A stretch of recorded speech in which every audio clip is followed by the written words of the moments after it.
Hey everybody, just me for the moment, so I am not going to hit the record button on the podcast yet, so getting a bit of extra time to begin. Hope everyone's well. We're just waiting on Ash for the moment. I don't know if Ant's going to join us because he's working nights now. It's really played havoc with his schedule, but there we go. Anyway, Mile Marker said in the chat, and I want to echo it, Happy Memorial Day to those in the US. Hope you're having a good day with you and yours. And many thanks at the top of the show to Big Aries 70 on Twitch, subscribing at tier 1 for his 52nd month, which is insane. Thank you so much. And then to Carlton Wood as well for a $13.50 donation. Says, appreciate you keeping it going during a quiet period. We try and never take a week off if we can help it. It feels like the right time to keep on keeping on.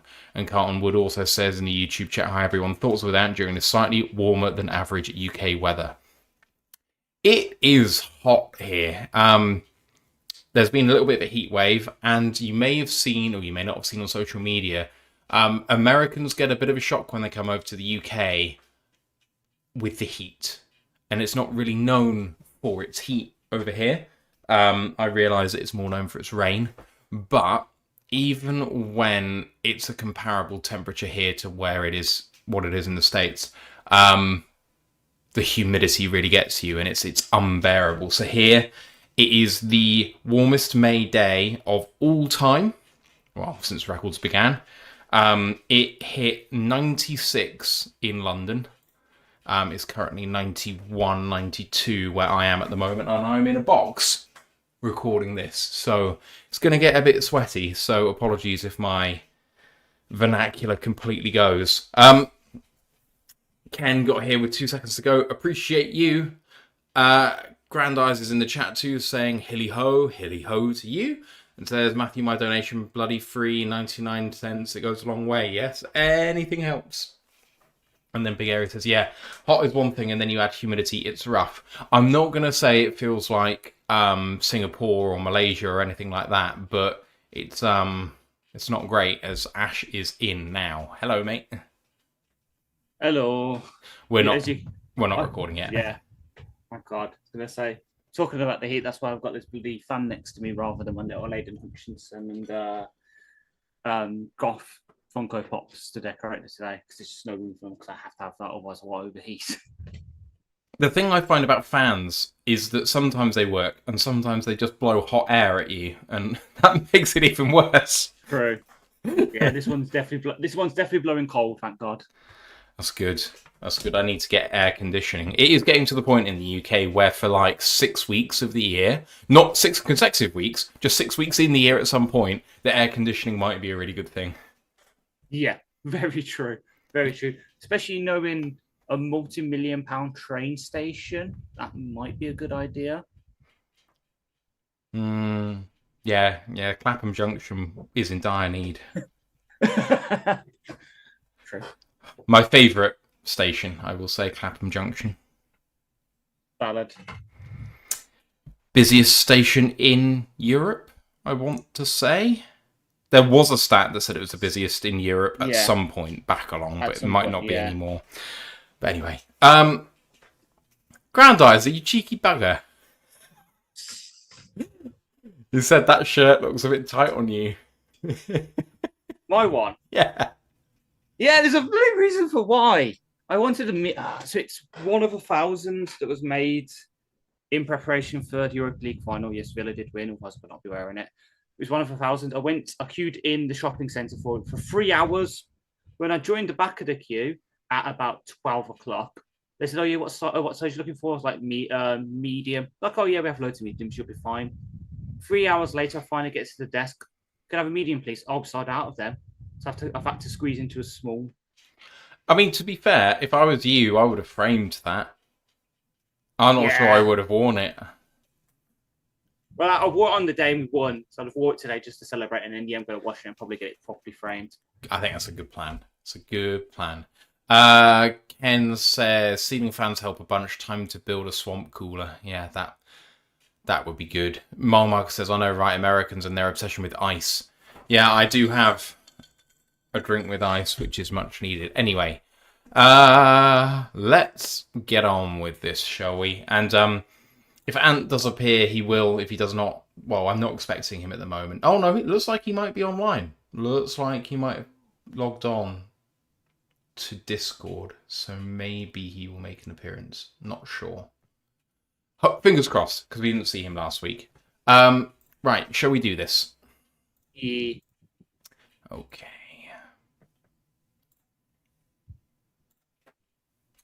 Recording in progress.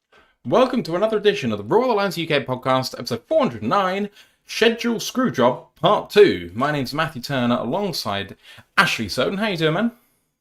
I'm doing okay. Enjoying the heat a bit now, finally off my nights. But at the same time, just absolutely exhausted from them. Yeah, for those of you not in the know, in the States, over here in the UK, there's a heat wave at the moment. It's the warmest May day on record. It is 92 degrees in Bristol. It's 95.5 at Heathrow in London. So pretty warm, pretty humid, pretty unbearable. So if our brains go, apologies for that, we're trying to keep cool and not think too hard. But it is Monday, so we are here, and we're here to do part 2 of looking at the schedule for 2026 for the Detroit Lions. We're only doing the unique games, so when we have repeats, i.e. divisional games, we'll address them when they come around for the first time. We talked about Green Bay and Minnesota last week. When they come around again, we'll talk about like the situation of that game, but we're not going to go in depth into the team because we've already talked about it, and you can go back and listen to that show last week. So we'd love to see you there for that one, and then we'll talk about the individual games we haven't talked about here, or the teams. So we're going to talk about that, but we're going to talk about Jack Campbell's news in just a second. First, our Discord channel, links in the live chat right now and on the audio pod. We'd love to see you in our community. College Football Podcast will be making a comeback very imminently. I know that Ant has been working very, very hard on the conference previews, so that will be coming very soon. Please like this episode, sub to the podcast. It makes a huge difference to us. We've actually noticed in recent weeks and months that we've had a few more subscriptions on the YouTube channel, and it really does make a difference. So if you haven't done already, please do hit that, because it does mean the world to us, and it means that we also get to more people too. We're Twitch affiliated, YouTube monetized. There is a tip jar in the description, like Carlton Wood used just 10 minutes ago before we went live with a $13.50 tip. Said, appreciate you keeping it going during the quiet period. And Big Aries resubscribed on Twitch for his 52nd month. Said, good day. I can't believe anyone else has subscribed to us for that long, so you might be the longest running man, sir. Thank you very much for that. What? Do you not agree? Someone might have a consistent recurring tier 1 sub that happens every 3 months. And if you were not now on the show, that would make... True. Yeah. I've got to pay my own wages somehow. Wages? You're getting paid for this shit? Oh, man. Cool. Let's get on to maybe the biggest news of this off-season so far for the Detroit Lions, and that is Jack Campbell. Jack Campbell has been re-signed by the Lions. Actually, it's been rumoured all off-season. We discussed, after the season finished, after the draft finished, what's next on the priority list. And I'm going to take my own victory lap here by saying that he was going to get in the region of 20 to 23, because I think, having listened to some other content creators out there, that was significantly higher than other people were expecting him to get. And he lands at the earlier end of that range. I did think he was going to be made the highest paid linebacker in the NFL. It comes in at a 4-year, $81 million deal. That's 20.25 average per year with 51.5 guaranteed. Actually, it's a massive deal for maybe the league's best linebacker.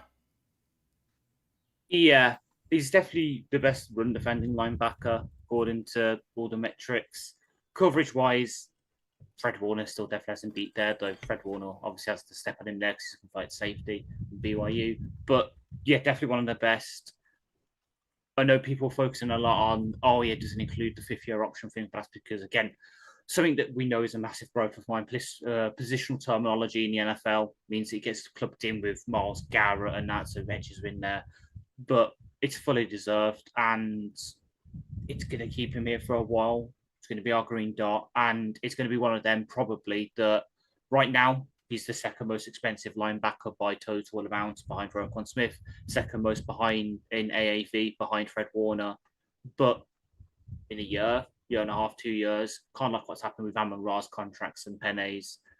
Actually, more Amon Ra's, less Pene's, but definitely Amon Ra's. But it will look like a bargain because someone else will get signed to a bigger one and he'll get pushed down the thing. But he fully deserves it. And also kudos to the team for their plan, their little sneaky plan to announce the contract extension using Sweater to do it rather than going through the usual Adam Schefter, those kind of channels. Instead, they let one of their long-term fans announce the signing.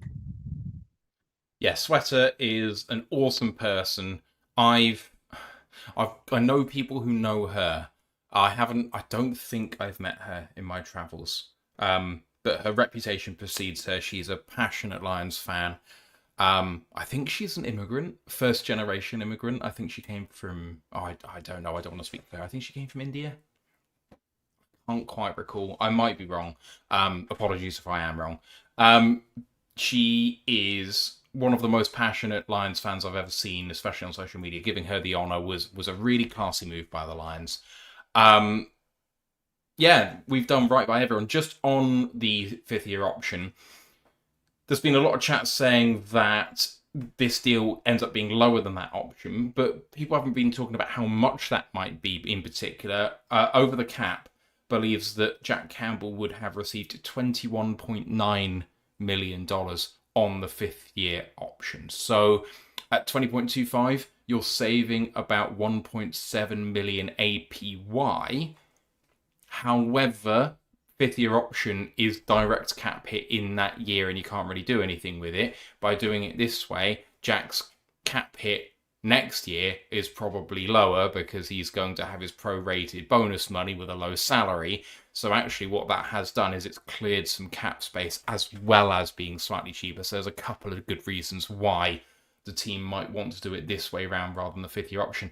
I actually, if there was space to get him on the fifth-year option and then tack on an extension to that, I kind of don't think the $1.7 million is really moving me particularly. I wouldn't have hated us exercising the option because if we were willing to pay this, it's not that big a difference. But every penny counts, especially when we are being quite so rewarding to these players. But just on Jack, he first team All-Pro last year, given to the best linebacker in football. Now, yes, Fred Warner injured for much of the season. He's probably the best linebacker in football. I don't know how much competition there is for best linebacker in football, because if you have a look at the contracts, and they don't always align with who's the best, but if they've got their money, it's a good indication that they're thought of quite highly. Fred Warner's at the top. Now it's Jack Campbell second. Roquan Smith is at $20 million. I think he had a bit of a step back last year. I don't think he was the world beater that he's been in previous years. Still very, very good, but, not quite himself. Number 3 is Aziz Al-Shaair. Yeah. Okay. He's fine, but he's a bit of a liability, especially in terms of being a hothead. He's Blake Martinez 2.0. If you remember him for the Packers and the Giants, he's a guy who gets by on his tackle numbers. And most of the time he's got those tackle numbers because he's missed the plays having to catch up and do it. It's the same with God, who's the other one I was thinking of. Well, actually, I was about to say Devin Lloyd, but Devin Lloyd is a lot better. He's probably number 3 for me, and I know he's just signed that massive deal with the Panthers, so he's probably next up on the list. But yeah, there's not a lot of competition because it's so hard to be a good linebacker in the NFL because it's kind of like being the tight end of the defense in terms of you have to know how to run, defend, cover, and blitz all at the same time and choose which one to do on a certain play all by yourself. You're not told, oh yeah, your coverage responsibility is just cover the deep third. And then if you see the run, go attack it. You have to read everything and make the right decisions. It's so hard. And that's why, I remember because I was the one that profiled Jack for us. I was like, I can see it maybe in the second round, but a first round linebacker, really. But he's probably the best of the bunch there.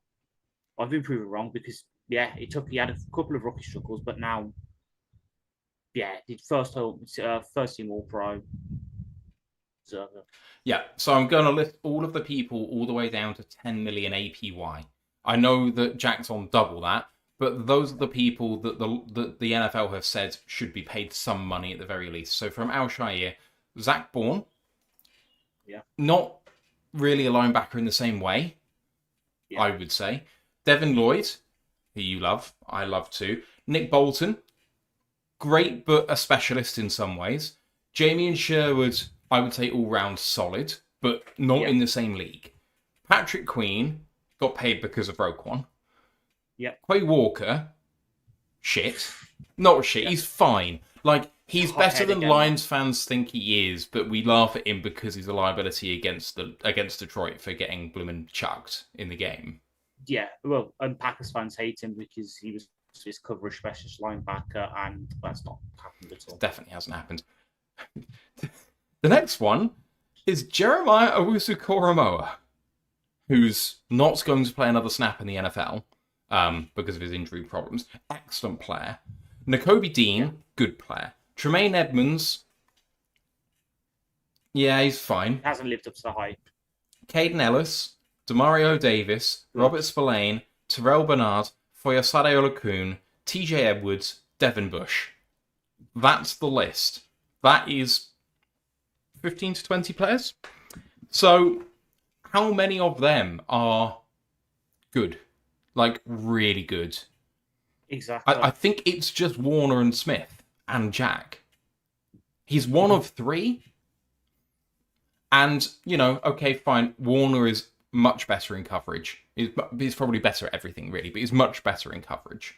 And Smith is that sort of leader type that I think Jack should aspire to, but also is a bit of a do-it-all player, whereas Jack is a bit more specialist run with, upside in coverage and no real pass rush chops still.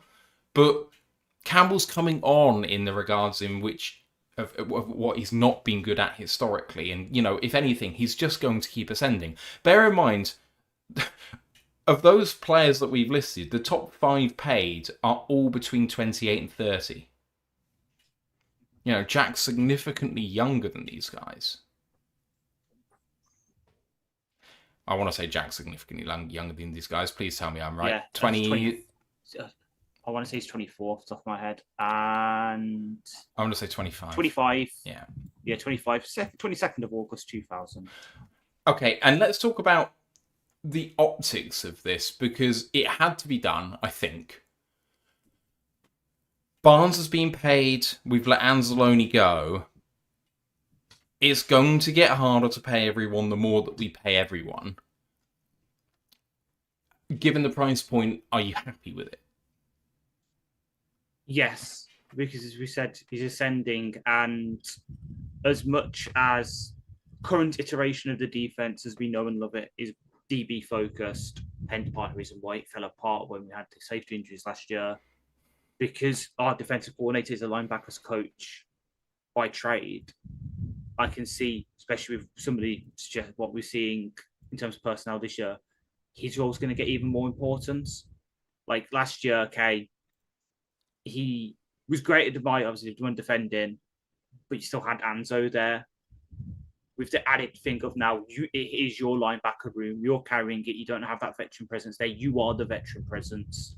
And given that the defense is going to evolve and is your position coach who's calling it in a way, I could see him being even more important. And so, yeah, I'm happy with the price point. I was expecting slightly more based on stuff because, like, oh, yeah, his agents, as much as Jack would probably happily sign pretty much whatever, Iowa guy and all that, I would not have been surprised if his agent held out and said, okay, you don't want to pay the 5th-year option, but that's kind of our starting point.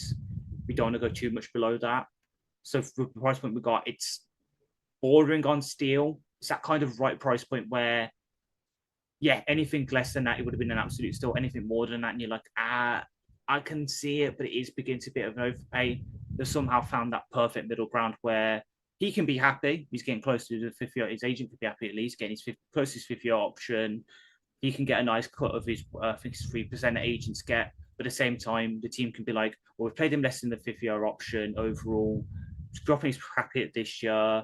It's on salary anyway. It's probably got option bonuses and void years out, so it spreads it out even more. We could be happy that, yeah, we're not exactly mortgaging the future to Jack, that in a couple of years' time, if he doesn't exceed where he is right now and he's just better Nick Bolt in terms of he's a good run defender, he can occasionally show blitz and stuff, and the coverage is a work in progress. You're not exactly overpaying for that by the time it gets there with a new TV deal and with other linebackers going ahead of him. So, yeah, for him, I'm happy. Yeah, I'm delighted. I think it sends out the right message to the team that if you perform well, you will get paid well. And I just think it's a good culture thing to do. I do worry about him having to carry things in that room because I don't think Barnes is going to be reliable. I think the best person alongside him is going to be Malcolm because I want Jack to just be Jack. And Malcolm's the guy that you can rely on. You can pick on him, but the problem is you can pick on Barnes for a different reason. Barnes must be better this year. It's a really, really big part of what we do. Like, we want to play 3 linebackers. I don't want to do that anymore, but I feel like the team are going to want to play it sometimes, and I have confidence in exactly 1 linebacker.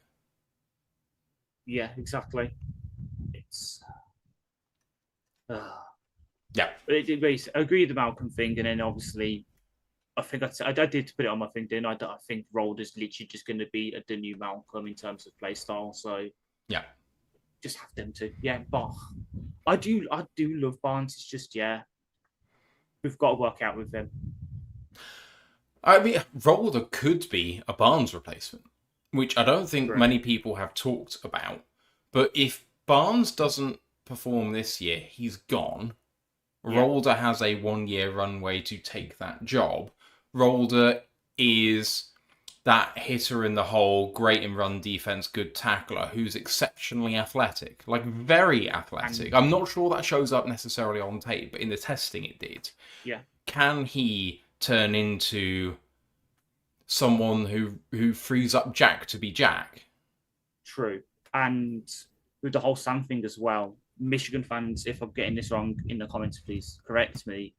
But I swear to start the year, Rolder was an outside linebacker, and then they moved him inside to put Jason Barnum more on the outside. And obviously, Barnum was seen as the perfect Sam for our scheme. But if Rolder was doing that initially, and then moved inside and did more of the Malcolm role, yeah, he could be that flexible will in these 2 linebacker sets that I think everyone's predicting we're doing now. He's that perfect one where, yeah, you can use him at the will, and then in passing down, if you want to use the 3 linebacker thing, you can slide him to the Sam if needed. Yeah. Question from Grandizer says, now with Campbell under contract, which Lions player is next? Gibby.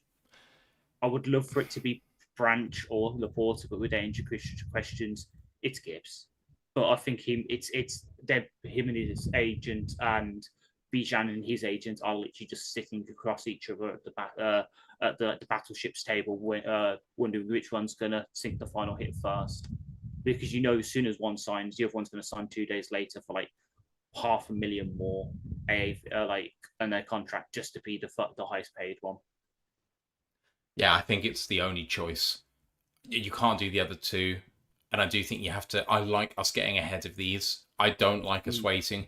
I actually wouldn't hate, even with the injuries, getting Laporta or Branch under contract if they're willing to take slightly less money to do it.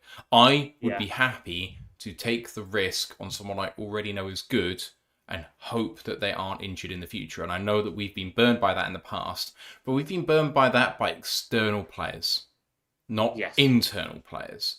Or not internal players in the same way. So if we take that risk on players that we believe in, I'm okay with it. Even if it is get a 1-year prove it extension agreed so that they can then get paid the following year. Just get that done now.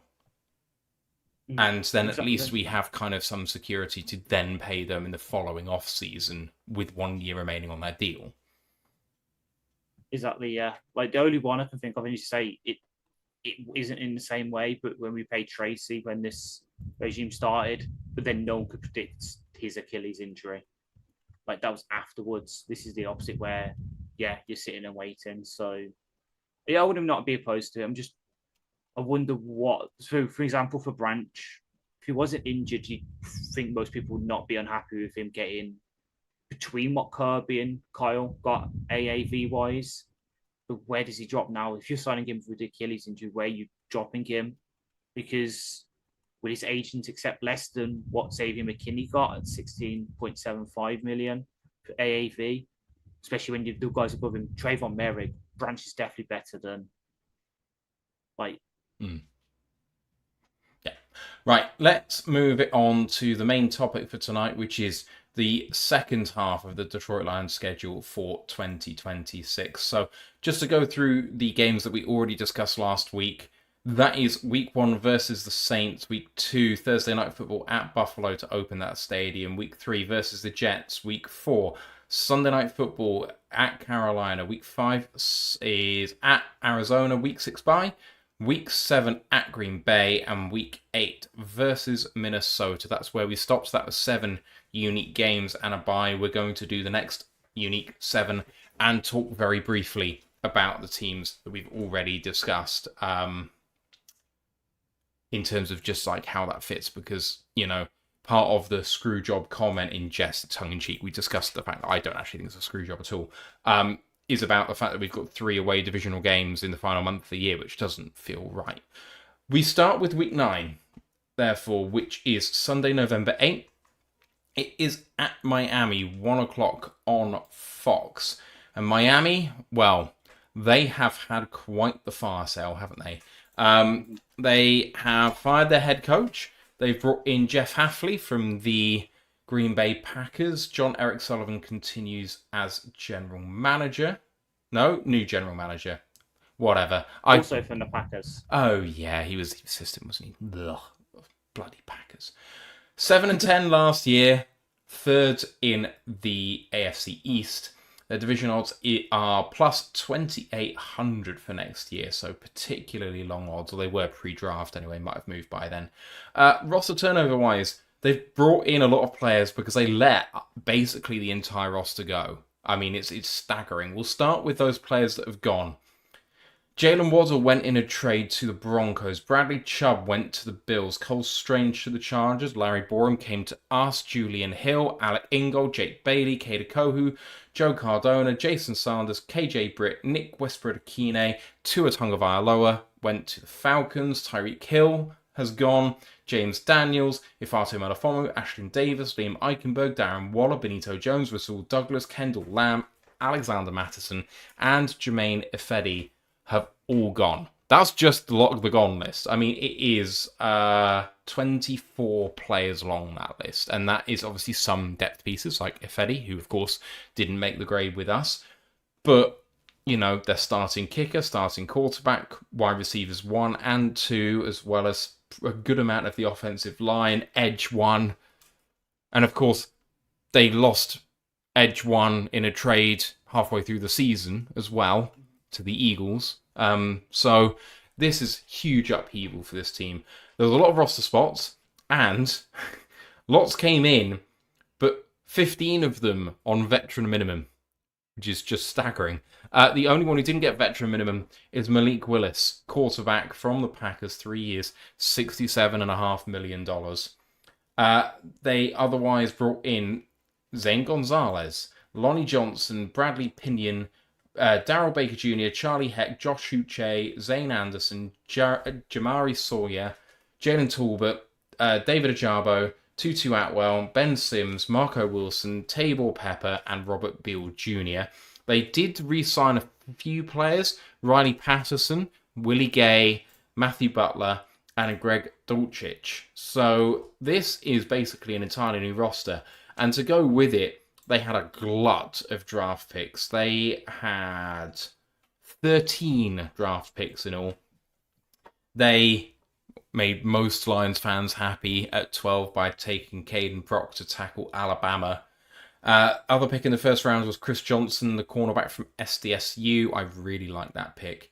Jacob Rodriguez, inside linebacker from Texas Tech at 43. Caleb Douglas, wide receiver, Texas Tech at 75. Will Kakmarak, tight end from Ohio State at 87, and Chris Bell, wide receiver, Louisville at 94. So 6 top 100 picks. The rest of them, Trey Moore from Texas, the edge player. Inside linebacker Kyle Louis from Pitt. Michael Taft, safety Texas. Kevin Coleman Jr., wide receiver Mizzou.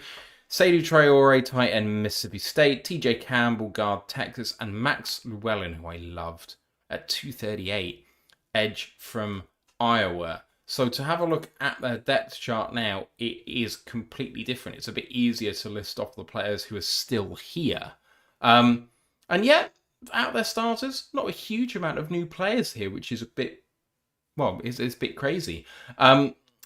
Starting offensive line in particular just has one change with Caden Proctor coming into the team. Otherwise, it's going to be probably Patrick Poole at left tackle, Aaron Brewer at centre, Jonas Havania at right guard, and Austin Jackson at right tackle. Devon Achan is still there. Obviously, he got paid recently. Malik Washington is a good player, of course, the slot receiver. On defense, they've still got Chop Robinson, Kenneth Grant, Zach Sealer, Jordan Brooks, Dante Trader, Juju Brents. But Ash, I think it's fair to say that this is a team massively in transition. I love what they've done in that transition. I think especially bringing in someone like Ajabo for just over $1 million is good business. Rodriguez and Louis, that's amazing for their linebacker room. Chris Johnson as a corner could be fantastic. Taffy at safety. But all that said, I love what they've done. This is not a good football team. Yeah, it's one of them where you can see they're probably building to be good next year. Like our least favorite Packers YouTuber started doing his team by team breakdowns, his team rankings, and he had the Dolphins 32nd.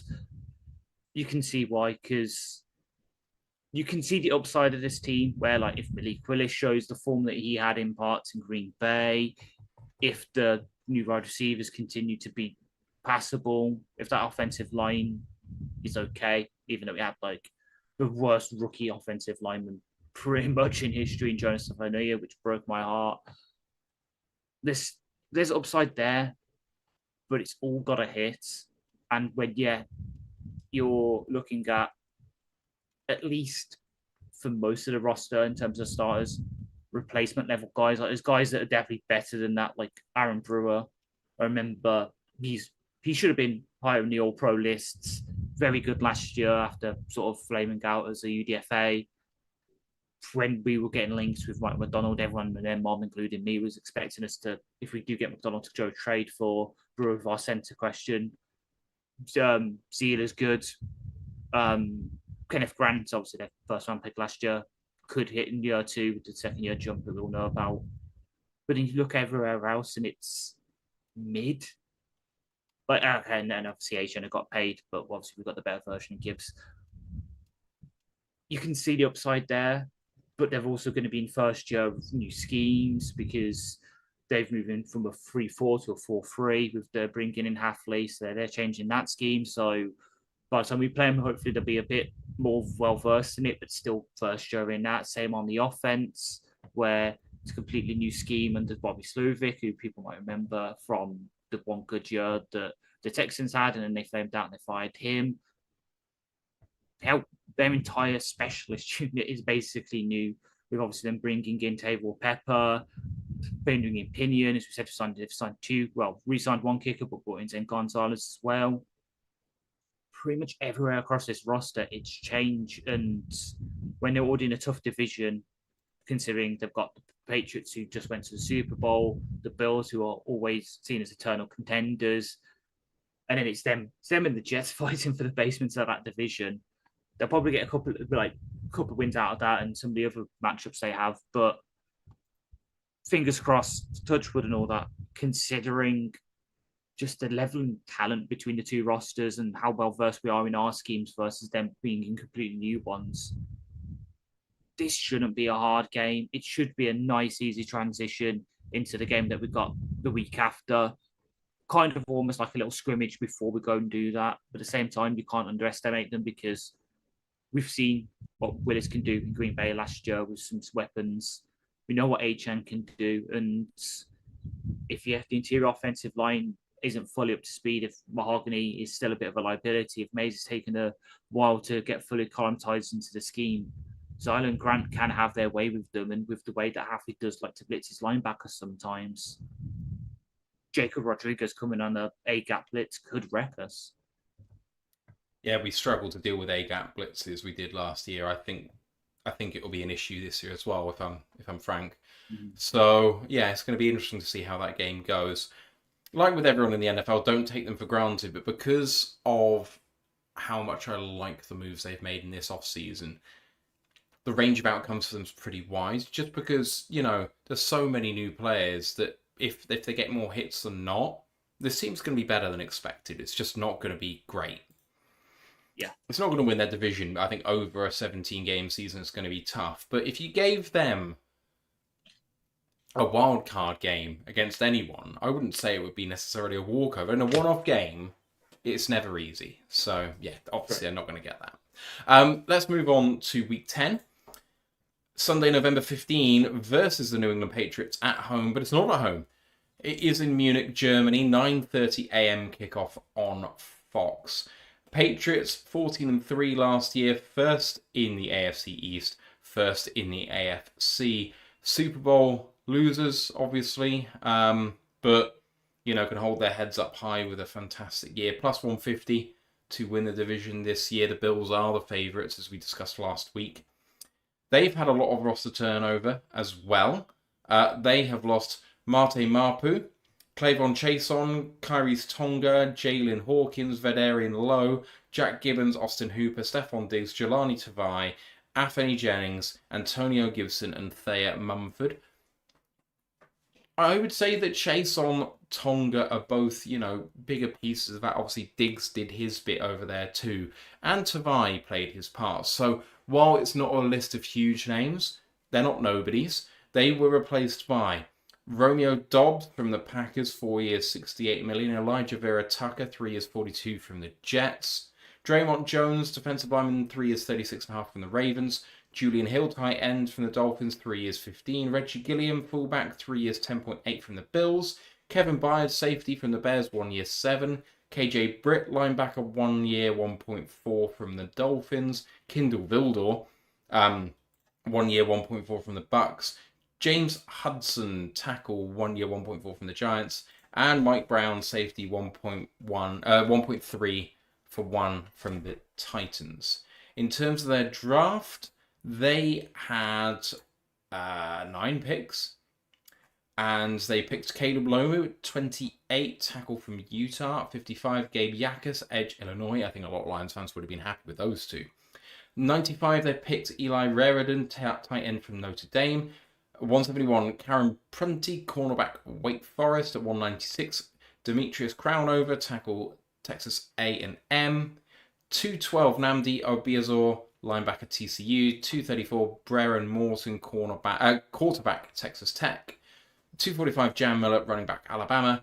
And at 247, Quintavious Hutchins, defensive end, Boston College. It also bears saying that this team still has a cloud over it at the moment because of Mike Vrabel and everything that happened in the offseason. I'm sure you're aware of what that is. If you don't know, where have you been hiding? So that's still up in the air right now. It looks like he's survived all of those problems. And it also bears in mind that we are waiting with bated breath for this time next week when everyone expects the A.J. Brown trade to be made official. So I think everyone should be factoring that in to their roster calculations for this team. And looking at it, there are very few players who are coming into this team who are slated to start currently. Now we shall see how that all shakes out. But this is potentially a really good offensive line. Really, really good. Okay, Will Campbell had his struggles at left tackle, but he's going to come back after a rookie year, and we'll see how he does. At guard, they've got Elijah Vera Tucker and Mike Onwenu. Fantastic. At right tackle, they'll probably have Caleb Lomu. They could have Moses Morgan to start and maybe bring Lomu in. They could kick Will Campbell into left guard, have Elijah Vera Tucker go right guard, and then Mike Onwenu goes to be a backup, which would be insane. But, who knows? Anyway, this is potentially a 6-strong line. And I think most teams in the league would be happy with it. Then at tight end, you are 3 deep. Hunter Henry, Julian Hill, who they just paid from Miami, and they drafted Eli Reradun in the 3rd round. At running back, Ramondre Stevenson, Travion Henderson, and Jam Miller that they drafted this year. And then at wide receiver, Boutte looks like he's out the way now. He's going to be probably on his way. But they drafted Carl Williams in the 3rd round last year. They got Matt Collins in, who did well down the stretch. Romeo Dobbs, they brought in for a lot of money. And they'll have A.J. Brown alongside, obviously, Drake May at quarterback. And they paid a fullback, Reggie Gilliam from Buffalo. So this could be one of the highest powered offenses in the NFL next season. On defense, well, they brought in Draymond Jones and Gabe Yakas. That's fantastic business, especially when you've already got players like Milton Williams and Christian Barmore. You've got Robert Spillane, Harold Landry, and Carlton Davis, and Kevin Byard now coming in, Craig Woodson, Christian Gonzalez, Marcus Jones. Ash, while this team overachieved last year against an easy schedule, they're now against a hard schedule, but this team is substantially better than it was last year. Yeah, it could be good. Like, as we said, they're losing potentially the safety blanket for Drake May in Diggs, but potentially getting AJ Brown in to replace him. Upgrade. You've got Dobson, who, yes, he's a bit of the biggest thing known about him is his guarding cap usage, but when he's fit and firing, when he's not getting concussions, he's a good possession receiver. Matt Collins is just a madman. Boutte, I feel almost sorry for him. Like, he looks really good when they play, and now they're basically going to relegate him to wide receiver 4, potentially wide receiver 5, with bringing in AJ Brown, because you've also got Demario Douglas, who's a good route runner. Cole Williams, they drafted last year at Washington State. He's supposed to be taking a big jump. They've got a good wide receiver room. The offensive line, they're taking strides to improve. I still believe in Will Campbell, but Lomu's there to sort of give him a kick up the arse and potentially push him. Crown Over was someone that was very much loved in Lions draft circles as that kind of 3rd, 4th round tackle. If we don't go for it high, there's a developmental guy you start late, Wareham, and then over time you phase in the rookie. Stevenson, Henderson, 1-2 punch. John Miller, I wasn't too much of a fan of when I looked at him, but as that power element in that team, they needed it. They've brought in a fullback in Reggie Gilliam, who's one of the best in the league.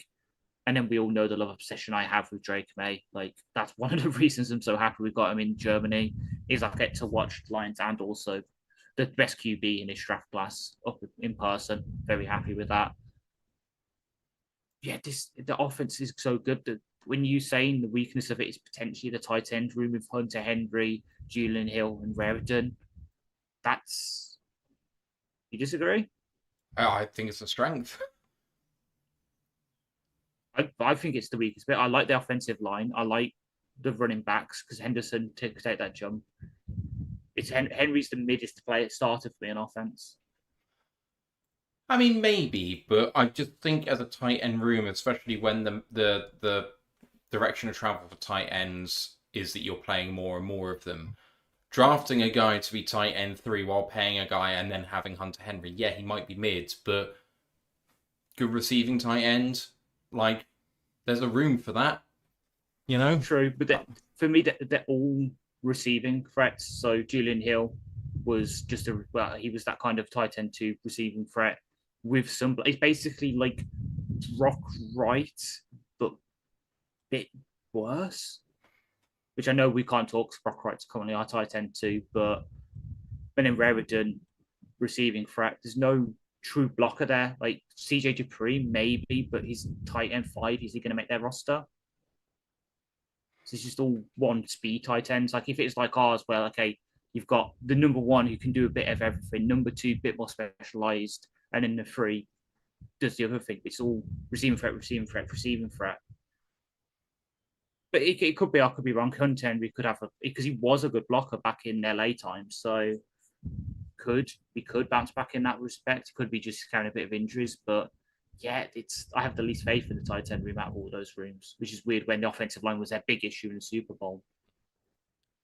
Yeah, and then on defense, it's a variable defense. What more can you say? They're gonna hit you hard. They've got as much as it pains me because I know we did look at him in the draft class and people said we passed over him to draft other people, but Christian Gonzalez is one of the best young corners in the league. And yeah, if he didn't get hurt, he would have probably got a bit more honors last year. They've got Carlton Davis, who obviously we know well. And then Kendall Field also outside corner 3. We know him very well.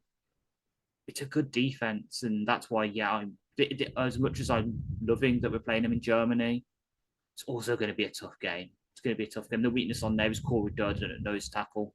You might remember him as the guy who looks really, really good for us in preseason a couple of years ago. We cut him, and then he seemingly disappeared until now. All right, so off that game, we don't have a bye. We are instead going home to play the Tampa Bay Buccaneers on November 22, 1 p.m. on CBS on Sunday. Buccaneers finished 8-9 last year, but kept everybody, which is interesting. Todd Bowles was maybe on the hot seat, but kept his job. Division odds plus 150, and they are thought of to be a rebounding team. I would say. I think people are half expecting them to retake that division. I don't share that personally, but there we go. Not a lot of turmoil in terms of in terms of the number of players that they've gained and lost. However, there may not be many names, but they're all massive. Well, bar one. Mike Evans is gone. Bona fide Hall of Famer, one of the best to ever do it. Still in his prime. Gone to the 49ers on a 3-year deal. Jamel Dean, corner, oft injured, but when he was on the field, excellent player. Levante David, potentially Hall of Famer, probably Hall of Famer. Incredible player. He has retired. And Hassan Reddick, it didn't quite work out this time round, but obviously still has something to say in his career. Coming in, Alex Anzalone to replace Levante David. As much as we love Anzo, those are some big shoes to fill. Al-Qadim Mohammed on the edge replaces Hassan Reddick. That might be about like for like. And Ashawn Robinson comes in former Lion from the Panthers, 1 year, 10 million. And then for their draft picks, they brought in Ruben Bain at 15, edge Miami. Josiah Trotter, inside linebacker from Mizzou at 46. At 84, Ted Hurst, wide receiver, Georgia State. At 116, Keontae Scott, DB from Miami. 155, DeMonte Capehart, defensive tackle from Clemson. At 160, Billy Schrauth, interior offensive lineman from Notre Dame. And Bauer Sharp, tight end, LSU, at 185. So not a lot of moving parts here. In terms of the new players coming in terms of who's actually going to play, I think that Ashawn Robinson's coming into play at 10 million a year. So he'll be in the start in that base 3-4. Cansey, Vea, and Robinson is solid. And then you're going to see a lot of Bain, obviously. Alex Anzalone is going to be a starter, as well as maybe Josiah Trotter. They've got Roseboom and Savossier Dennis behind that. They've got a lot of other players they've brought in, but they're kind of bit part players. Kenneth Gainwell is maybe running back 2 or 3, but I really like Sean Tucker still. Jake Browning is QB2, but it's nothing to write home about. Ash, to a great extent, this is pretty much the team they had last year, with the exception of a few Hall of Famers who've moved on, and I don't see, apart from them being a bit healthier, because I know they were hit with the injury bug last year, can they get healthy is going to be a big part of whether this team succeeds or not. I mean, with Igbuka, Godwin, and McMillan, and then Ted Hurst behind them, Tez Johnson, that's okay at wide receiver. Offensive line, Wirfs, Bredesen, Barton, Mouch, and Gedeke is good. Otten, Durham, Kieft, it's a pretty mid tight end room. Austin is maybe the most overrated tight end in the league for me, but hey. Baker's Baker, he's incredible. Bucky's obviously great. Bucky Irving at running back. It's a very serviceable offense when everyone's on the field. I do think it lacks a bit of depth. On defense, I mean, they're going to do bits up front. I do think, again, it lacks depth at edge. Diaby, Bain, Al-Qadim Mohammed, and that's it. But when you got Robinson, Vea, and Cansey up front, that's going to be hard. Again, DBs, do we see more from Benjamin Morrison? Do we see more from Jacob Parrish? Do we see more from Tyke Smith? Is McCollum going to be anything other than a bit boom or bust? This team feels like a 500 team to me. 8 and 9, I don't think misrepresented them. I think the Panthers have kind of leapfrogged this team. Of course, the Panthers probably have a harder schedule because they won the division, but it felt like this team needed a bigger shift than they've taken, and maybe they've actually taken a small step back in terms of personnel. Yeah, it feels very much they've towed the line, filled in people that have left with equitable, if not slightly worse players. And then I do like their draft, but yeah, it's just very stained the course. And with a team that, yes, got hit with the injury bug last year, but also was found out because they didn't really change. Like they've been running the same defensive scheme year in, year out under Bowles. That got found out. They had to change offensive coordinator again. So I know they're changing offensive schemes again. Will that fully sink in? I know I was very high on Zach Robinson as a potential OC candidate when we were looking around because of all his connections and what he's done. But he's going from having a decent offense with Bijan to now Bucky Irving. No offense to Bucky Irving, I do like him, but he's no Bijan. You got you're getting an upgraded quarterback at least, and arguably receiving weapons, but the offensive line, you've got Worths, who's obviously a top tackle, but Barton's okay. Mouch had a down year last year. Kadeki got injured last year, but he's good. Bredesen is okay at guards. It's just they need the offensive coordinator hire to stick. They need the offensive line to stay healthy to protect Baker. They need Ibuka to really take over as that wide receiver one because Godwin's good as a slot, but obviously he's getting on now and he's had some injuries. McMillan's okay, probably better in the slot. And then you're looking at Tez Johnson, who weighs less than me. Ted Hurst had brought in from Georgia State, who I know is really good. David Sills, maybe he could climb that wide receiver depth chart, but Fabuka doesn't live up to that first half of the season last year before we played them. They don't really have a true weapon then in the passing game. Because I got Cade Otton, but with almost the opposite of what I said under Henry earlier.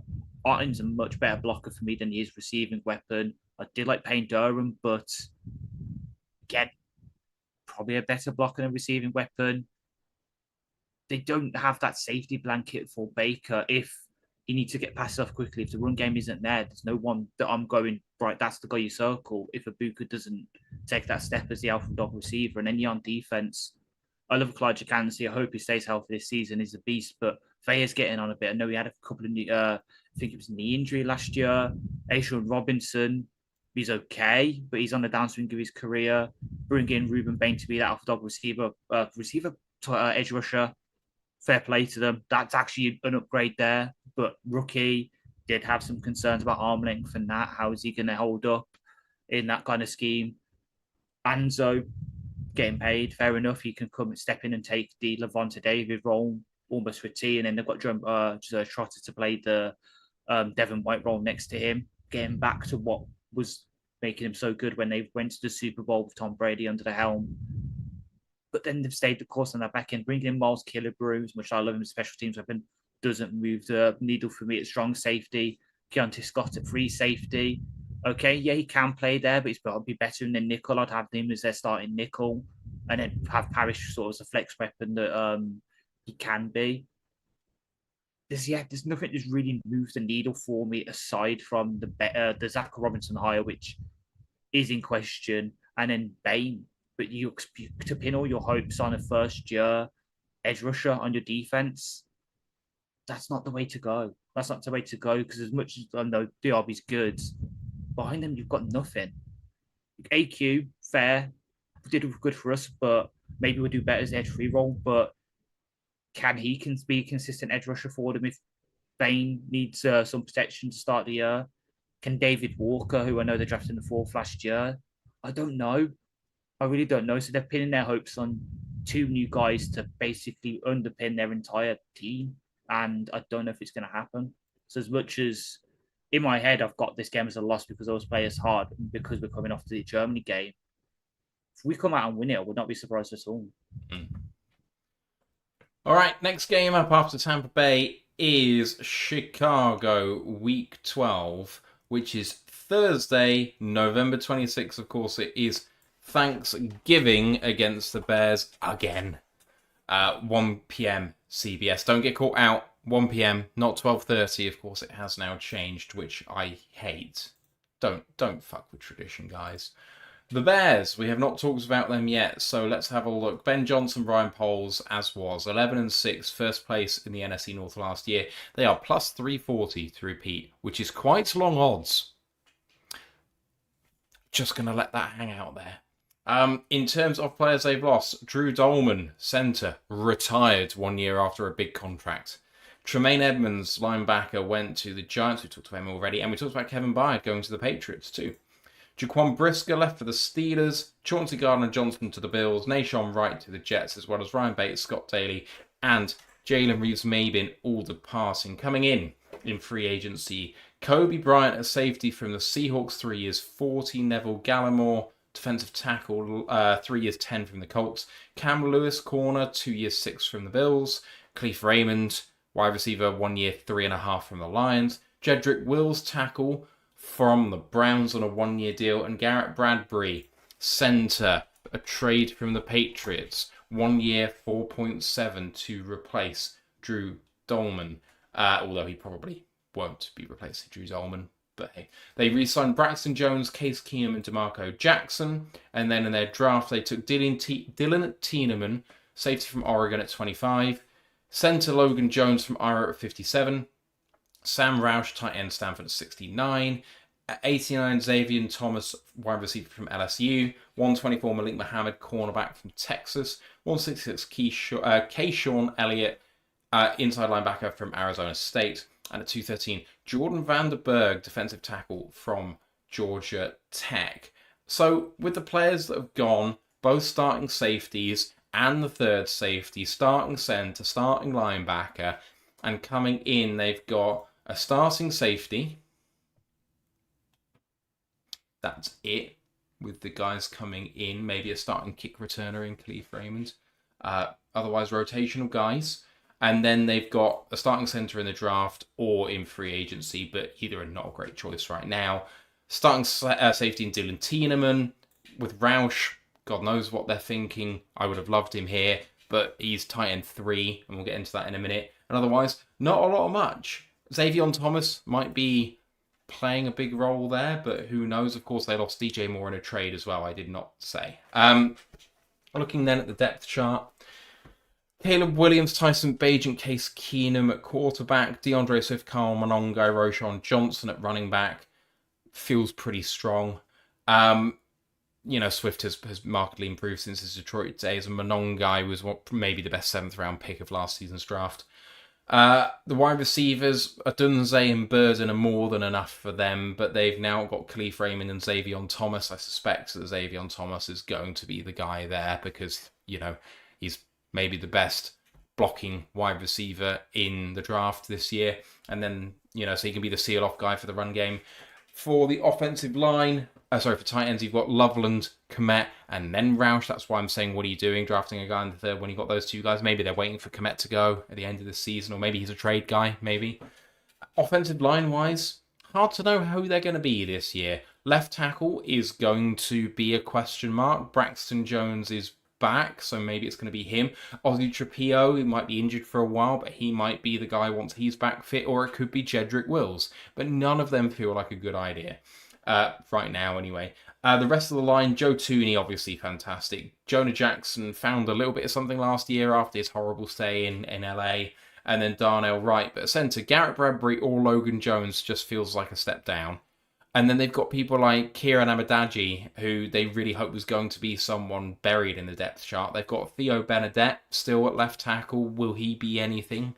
So offensive line feels like it's maybe in a little bit of flux and could be a little bit of a weak point. But, they're so deep at tight end and they've got a blocking wide receiver. Maybe they can mitigate some of that. On the defensive side, base 4-3. The down linemen, you're looking at Montez Sweat, Dexter, Grady Jarrett, and Booker. Behind them, Oda Yingbo, who obviously came in for a fair bit of cash. Street, Gallimore, Hardy. I don't think much of that depth. Shamar Turner's in that depth room as well, but whatever. Linebacker-wise, obviously one guy's gone. They paid Devin Bush a lot of money. TJ Edwards is still there. They've got Ruben Hippolyte, who was pretty good. Jack Sanborn's come back. And then the DBs, Kyler Gordon's obviously fantastic. So is Jalen Johnson. Kobe Bryant and Dylan Tieneman. Let's see how they are as a new draft pick and someone in a new system. And then Tyreek Stevenson. Is he good? Is he a liability? Maybe a bit of both. Ash, this team feels good with reservation. Depth lacks a little bit across the board, I would say. The starting team looks fine apart from the offensive line, which I think would have me concerned if I was a Bears fan. Yeah, the downgrade at centre is definitely a big thing. We know how important the centre is to the Ben Johnson scheme because we used to run it. But the thing for me that gives me the biggest cause for concern for this team is that there is going to be natural regression to the mean in terms of the amount of turnovers they get in defense. Like it's unsustainable what the run they went through, especially since they lost the guy that got a load of them to the Jets. So their defense is going to regress there, even with the addition of Tiedemann there. Sorry, Paul. They've brought in Kobe Bryant. Is he an upgrade at corner? Free safety? I don't know, but they had to bring in guys because obviously they lost everyone pretty much. It's hard. Again, this is another team that for me has towed the line. Like on defense, bringing in Devin Bush, he's okay, but there's nothing behind them really. Like Keyshawn Elliott is a good linebacker. He's a rookie. He's currently their number 3 because I have him above Saul, both Sauls because I've got both of them. At edge, they've won one guy in the back of rotation. Everyone else is meh. It's just on defense. It is hoping that Dennis Allen can still continue to be a great defensive coordinator and have them as better than the sum of the total parts, because otherwise they are going to be letting up more points than they did last year. And then on offense, it really does come down to Caleb again. Can he be the Iceman that he is not at all? Because he's just not. He rode his luck with turnover wherever he plays in that last year. Like look back to the game against the Rams in the playoffs, where the only reason they can manage to stay in that is because he somehow managed to get off that one pass, and there was a bit of push off from the tight end to catch the pass in the end zone. They rode their luck a lot with the turnovers, and while I do know that Ben will continue to innovate on offense and try and keep things fresh so they don't get found out, is Caleb still the true fit for that offense? I don't know. And it's going to try and be that marriage between the two. So I think that they are going to naturally regress because of the stuff on defense, because they've gone from playing a 4th place schedule to a 1st place schedule. As we mentioned earlier, look what that did for the Patriots last year. They're going to play tougher games. They've lost their veteran wide receiver. They're really trusting Odunze to step up now. Khalif has gone from being a depth piece here, which was perfect for him, using specialized roles, to their wide receiver 3, unless you're trusting Scotty Miller to be it. And then on the offensive line, they've lost their pretty good center and downgraded their left tackle situation.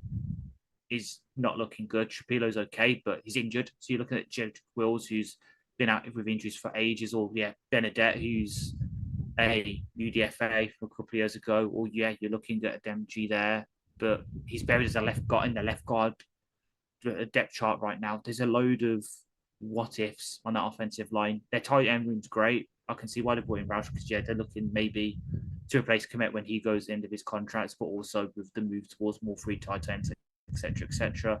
Having 3 that can all block, could all receive, it's a good move. But it's just they've got to fight against the regression to the mean, and don't know if they can, considering the step up in competition they're going to have. And losing some of their better pieces and not really improving on them. All right, after the Bears game, after Thanksgiving, a mini bye going into the game in Atlanta, Sunday, December 6th, 1 p.m. on CBS. The Falcons, now headed by former Browns head coach Kevin Stefanski. The Falcons went 8-9 last year, which was good for third in that division. Plus 425 for division odds, which I think is way too long. Because the big problem for me with the Falcons has always been coaching and not personnel. But we'll see if that comes true. Stefanski, I mean, questionable as to how much he was culpable with the Deshaun Watson stuff. But I do think that during his tenure, the Browns have been somewhat competitive when the GM-ship has been good. And has not been when it hasn't been. Teams rise and fall with both the GM and the head coach, of course. Of course, he comes in and out goes plenty of other players. Kirk Cousins to the Raiders, D. Alford to the Bills, Caden Ellis to the Saints, David Onyemata to the Jets, Tyler Algier to the Cardinals, Arnold Ebiketie to the Eagles, Rook Orohoro in a trade to the Jags, Caleb McGarry retired in a shock move, Leonard Floyd, the edge player, and Carterell Hodge, former Lion. They brought in Jahan Dotson from the Eagles. Of course, he's had a renaissance to his career, and well done to him for getting some more cash after a horrible rookie contract. Jawan Taylor came in from the Chiefs. Tua Tagovailoa, yes, he did. Sorry, my mistake. Tua Tagovailoa is in. Sidney Brown, Mason Smith, both in trades from the Eagles and Jags, respectively, and Olamide Zacchaeus has come home from the Bears. They also re-signed Kyle Pitts on the franchise tag. Draft pick-wise, not many to go on, none in the first round, and they still managed to get Avion Terrell, corner Clemson at 48, which is a steal. At 79, Zachariah Branch, wide receiver Georgia. At 134, Kendall Daniels, linebacker Oklahoma. At 208, Ontario Thomas, defensive tackle from Washington. At 215, Harold Perkins, junior linebacker LSU. And at 231, Ethan Onyanwa, guard Ohio State University. So, not many players in, quite a lot out. I do like some of the names that come in, especially someone like Tua as insurance for their incumbent quarterback, Michael Penix, who there's still a big question mark about, who of course is a lefty, which means you don't have to change some things about the team. Obviously, stylistically, they're not similar players, but still, blindside remains a blindside and all that, so I don't hate that move. Having a look at the rest of this team, it looks like Jawan Taylor is a cheap replacement for the outgoing Caleb McGarry. For $5 million, I guess you can't complain about it. He's not a great player, but you're not getting much at tackle for $5 million, so that's pretty good. Otherwise, Jake Matthews, Matthew Bergeron, Chris Lindstrom, that's 3/5 of a really good offensive line. Ryan Newsell apparently is meant to be their starter at centre. I don't know a lot about him, I have to admit. Wide receiver, Drake London, Jahan Dotson, Zachariah Branch, Olamide Zacchaeus. That's pretty good. It bears mentioning that Dylan Drummond is one of the guys off the bench for this team. Former Lion in camp. We liked him a lot. Didn't make it with us. Tight end, Kyle Pitts, Austin Hooper feels pretty good at running back. Bijan Robinson might be the only guy to trump Jameer Gibbs' number at running back. Brian Robinson is back there too. Overall, there's the makings of a good team in there. Can you put it all together? With Bijan running the ball, it all really relies on Penix, because you've had breakouts from Pitts now. You've had breakouts from London. Dotson's going to be a good number 2. There's no reason that this offense shouldn't be getting enough yards to win games. But moving over to the defense, they obviously traded up into the 25 draft for James Pierce, who's now injured. And he was fine, but looks foolish now looking back. That defensive line just is all at sea. Zach Harrison, Mason Smith, Brandon Dorless are the other 3 of the starting 4. Off the bench, you're getting people like Samson Ibukam, Deshaun Hand, Chris Williams, LaCale London. This doesn't feel good, ladies and gentlemen. At linebacker, you've got Christian Harris, Divine Diablo, Jalen Walker, Troy Anderson, Aziz Ojolari. It's 3-4, of course, isn't it? So Pierce, Ebukam are part of that linebacker core rather than the 3 down lineman. Apologies, but still, linebacker wise, it feels light as well, and it feels light at the top. Diablo's fine, Harris is fine. Oh, they will beat us, no, but they won't be liabilities. But behind them, there's a reason why Troy Anderson is a second-round pick from 2022 isn't a starter, as much as I liked him coming out. Jalen Walker I really like. Obviously, he has some troubles with injury. But, the DB room is where, this really falls down. I like Jesse Bates a lot. I like AJ Terrell a lot. I like Avion Terrell. Let's see what he does. Xavier Watts is fine. Billy Bowman, nah. Darnay Holmes, yeah. Clark Phillips, Sidney Brown. Talking about depth now, but I'm dancing around the fact that they have Mike Hughes nominally as a starter right now. Now, I suspect that Avion Terrell might be that guy, maybe CJ Henderson. But Ash, this is an offensively powered unit. This defense looks... I think mid would be a compliment. Yeah. As I said, for me, the big loss for them in this, obviously, they have brought a new head coach, who's kind of to be expected, but the big loss is Zach Robinson, as we just mentioned with the Bucks. I really liked what he did in Atlanta with Bijan, with the QB carousel they had. He actually got stuff out of Carl Pitts. He made Drake London look great. So for them to go from him to Tommy Reese, who, bit of a downgrade, in my opinion, but to be expected when you bring in Stefanski, he's going to bring in his own guys. I like the Jeff Ulbrich hire, a defensive coordinator.